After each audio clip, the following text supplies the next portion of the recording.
Hello, everyone. Welcome back to the series One Book a Week by Aloha New Book. Today, I'm bringing you a very insightful book. Through this book, we will discover 4 common misconceptions about money. There's a saying that goes, your perception of money will determine whether you are wealthy or poor. So, what is your perception of money? Is it correct? The book The Psychology of Money by Morgan Housel gives us a perspective that challenges traditional views on money. It reminds us to avoid common financial misconceptions and help significantly improve our investment skills and personal financial growth.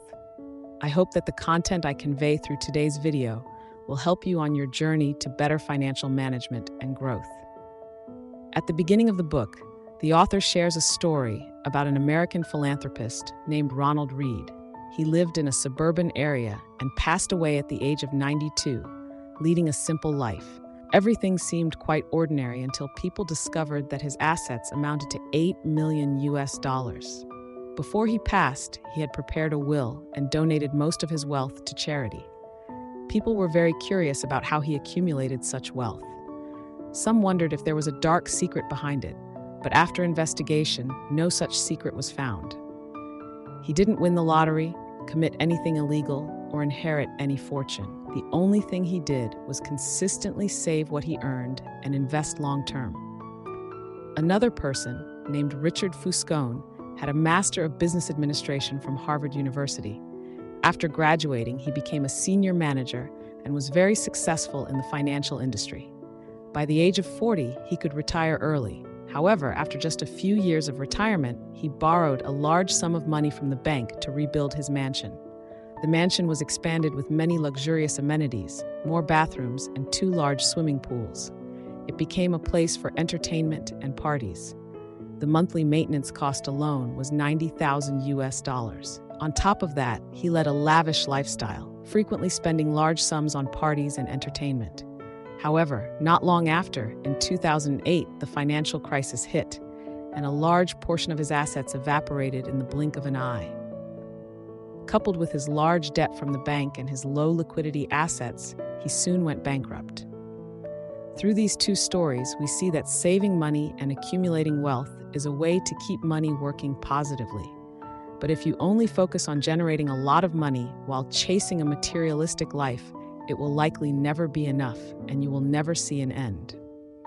Now, through this book, I would like to share with you 4 perspectives on money that we should know as early as possible. The first mistake is that we are never truly satisfied with what we already have. In the book, a story is mentioned about Jess Livermore, a very successful stock trader in the 1920s, who quickly became one of the richest men in America. This success made him more and more confident, and he wanted even greater achievements. As a result, he borrowed an enormous amount of money to invest in the stock market. However, due to poor judgment and miscalculation, he lost all of his wealth in an instant. He fell into overwhelming debt and eventually went bankrupt. At the same time, his marriage also fell apart, and his wife left him. Faced with 2 major crises at once, he tragically ended his own life in his home. Another story is about the former chairman of one of the most famous consulting firms in the world, McKinsey & Company, named Rard. He had amassed a vast fortune of about $1 billion. Yet, Rard always wanted more wealth to join the ranks of the billionaires. As a result, he attempted to profit from insider trading in the stock market. In the end, he was exposed and sentenced to 2 years in prison. In a flash, both his reputation and career were destroyed. Human desires for money and material wealth have no end.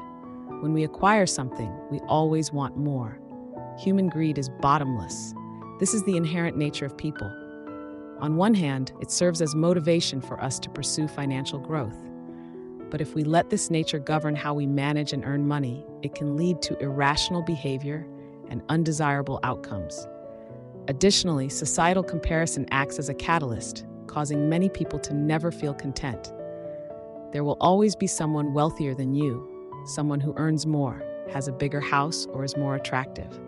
But the truth is, once you possess these material things, you will realize that they don't carry much meaning and don't bring lasting happiness. In this life, we spend so much time striving for higher incomes and better living standards. But we must understand that at some point, we need to know when enough is enough. Knowing enough is a phrase many have heard, but to truly apply it to life is not something everyone can do. So what should we do? Remember these 4 things. The first is to stop comparing yourself to others. Stop comparing what you have with what others possess. The second is to stop chasing trends. The third is to not care too much about what others think of you. And finally, appreciate what you already have. By embracing these 4 principles, we will realize that we can more easily find happiness. The second mistake is the belief that you need to spend money to earn people's respect. The author presents a psychological phenomenon. When you see a beautiful, expensive car on the road, if you take a moment to observe your inner thoughts, you will find that most of us do not think of the driver as wealthy or successful. Instead, we might think, if one day I have a car like that, people will see me as very successful. Here, it's important to note that people often want to use external material possessions to prove their success. However, in reality, others usually do not pay attention to the owner of those possessions. They only notice the material items themselves. Therefore, trying to gain respect through material goods is fundamentally misguided. Often, when you desire a beautiful home, an expensive car, or luxurious items, the underlying thought is that you want these possessions to gain respect and admiration from others. If you have such desires and thoughts, pause and ask yourself what your true intentions are. We will never earn others' respect through external material wealth. Instead, if we wish to be respected, we should learn to be humble and empathize with those around us. The third point is that true wealth consists of things we cannot see. The author shares a story from his youth. A friend named Roger, who was the same age but unknown in terms of profession, owned a Mercedes when he was younger. The author felt a bit of admiration for him. However, after a while, he was seen driving a Honda. Upon inquiry, it was revealed that he couldn't even afford the monthly payments, resulting in the bank repossessing the car. This changed the author's perspective on him and led to profound reflections on money. In the US, many people are like this, and most often, they assess others' financial success based on what is visually apparent: large houses, luxury cars, and extravagant images on social media. However, these things do not represent a person's true wealth. When we see someone driving a $100,000 car, we must understand that their bank account has decreased by $100,000, or they are carrying a $100,000 debt to pay for that car. We cannot know how much money they have in their bank account or what portion is allocated for investments. Having money is different from having wealth. Having money refers to monthly income, while having wealth indicates how much money and assets you can actually retain. If someone has a $100,000 car on loan, it shows that they have money since they must have enough income each month to make those payments. However, we cannot determine how much wealth they truly have. Their money is often used for investments or business ventures to generate more income. This is a blind spot that can easily lead to misconceptions. Since we cannot see others' assets, we often mistakenly assess their financial success based on their outward material possessions. Yet people are very adept at imitating the excessive spending behaviors of others. This can subtly become a reason for you to follow suit, leading you to believe that successful individuals must own such items. You should know that in this world, truly wealthy people often live very simply, while those who appear glamorous on the outside may be on the brink of bankruptcy. Therefore, if your goal is to strive to live a lavish life with a flashy exterior, it's time to stop and reflect immediately. The author makes an insightful statement. Most people want to attain $1 million fortune, but deep down, they actually want to spend that million. There is a simple philosophy about money that we need to understand. Spending money to show off that you have a lot is the fastest way to run out of money. Be rational in managing and using your own money. The fourth aspect that wealth brings us is freedom. Those who follow a hedonistic lifestyle often say that you can't take money with you when you die, so saving money is meaningless. The author of this book advises us to change our mindset to view this issue differently. Beyond material possessions, freedom is what provides us with the greatest return on investment. Freedom gives us the ability to control our own lives and time. A study from the University of Michigan demonstrates that the more choices people have, the more likely they are to achieve happiness. When you have the power to choose how to spend your time with loved ones and to pursue work you desire, this brings more happiness than owning a large house or holding a high position in a company. Accumulating wealth is a gradual process that, to a certain extent, allows you to become more self-sufficient and financially independent. Adjust your mindset a bit. The money you have saved doesn't mean it's meaningless. Instead, it grants you more options in life and flexibility with your time. For example, if you have enough money to cover your living expenses for a year, you will have the freedom for that year to truly understand yourself and find the right job, rather than being stuck in a position that frustrates you.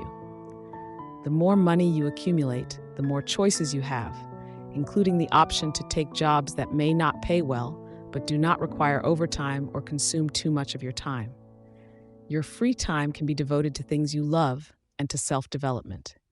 Use money to buy back time and choices in your life, as very few material possessions can bring genuine happiness and freedom. Our lives today are much wealthier compared to our grandparents, yet studies show that up to 45% of people report being unhappy and feeling pressured.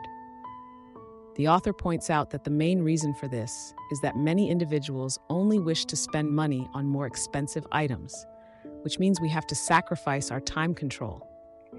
For instance, someone who finances a purchase beyond their means is bound to a job to earn enough to pay off that debt. During that time, they cannot experience other things in life. In this book, the author introduces 30 Lessons for Living, a book that interviews 1,000 older adults about their life experiences. None of them say that happiness comes from earning more money to buy what they want, or that being richer than others equates to success. What they truly care about is being with family and friends and contributing value to their community. Finally, the author shares that even though his income has significantly increased over the years, his way of life has not changed. He and his family live in a simple house, drive a regular car, wear casual t-shirts, and enjoy family meals. Most of his joy comes from walking, reading books, and listening to podcasts, pleasures that don't cost much. While this lifestyle may not be suitable for everyone, we should seek a way of living that, beyond material possessions, still brings fulfillment to the soul. As the book states, true success is withdrawing from the endless competition, adjusting one's life, and achieving tranquility in the soul.